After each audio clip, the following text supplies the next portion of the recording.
ত্রয়োদশ জাতীয় সংসদ নির্বাচনের তফসিল ঘোষণার আগেই রাজধানীর উপকণ্ঠ সাভারে ঢাকা ১৯ আসন এখন নির্বাচনী উত্তাপে সরব। বিভিন্ন দলের সম্ভাব্য প্রার্থীরা মাঠে সক্রিয় হয়ে উঠেছেন। তবে এই আসনে জামায়াত ইসলামী ইতিমধ্যে একক প্রার্থী ঘোষণা করলেও বিএনপির মনোনয়ন এখনও অনিশ্চিত।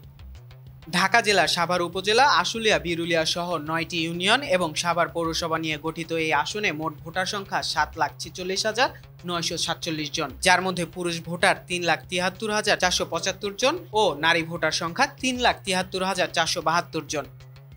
আসনটিতে বিএনপির ৪ জন মনোনয়ন প্রত্যাশী বর্তমানে সরব রয়েছেন। কেন্দ্রীয় সহপরিবার কল্যাণ সম্পাদক ও সাবেক সংসদ সদস্য ডাক্তার দেওয়ান মোহাম্মদ সালাউদ্দিন বাবু নিয়মিত গণসংযোগ, উঠান বৈঠক ও পথসভায় ব্যস্ত। সাবেক উপজেলা চেয়ারম্যান ও জেলা বিএনপির সাবেক সহসভাপতি কফিল উদ্দিনও এলাকায় জোর প্রচারণা চালাচ্ছেন। এছাড়া সাবেক ছাত্রদল নেতা ও জেলা বিএনপির সাংগঠনিক সম্পাদক রাশেদুল আহসান রাশেদ সামাজিক যোগাযোগ মাধ্যমে নিজেকে পরিবর্তনের মুখ হিসেবে তুলে ধরেছেন। আর ঢাকা জেলা যুবদলের সাধারণ সম্পাদক আয়ুব খান তৃণমূল কর্মীদের নিয়ে মতবিনিময় সভা করছেন। স্থানীয় বিএনপি নেতারা বলছেন, মনোনয়ন যেই পাক, আসন পুনরুদ্ধারের দরকার ঐক্য, অভিজ্ঞতা ও গ্রহণযোগ্য নেতৃত্ব। অন্যদিকে জামাত ঢাকা জেলার সাধারণ সম্পাদক মোহাম্মদ আফজাল হোসেনকে একক প্রার্থী হিসেবে ঘোষণা করেছে। ধর্মীয় অঙ্গনে পরিচিত এই নেতা ইমাম, খতিব ও ধর্মীয় ব্যক্তিদের সঙ্গে মতবিনিময় করছেন এবং হাটবাজার মসজিদে নিয়মিত গণসংযোগ চালাচ্ছেন।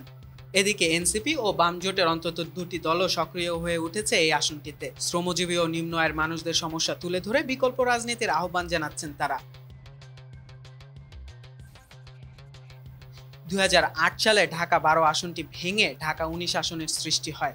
আসনটি ঐতিহ্যগতভাবে বিএনপির শক্ত ঘাঁটি হিসেবে পরিচিত। ১৯৯১ সাল থেকে ২০০৫ সাল পর্যন্ত আসনটি ছিল বিএনপির দখলে।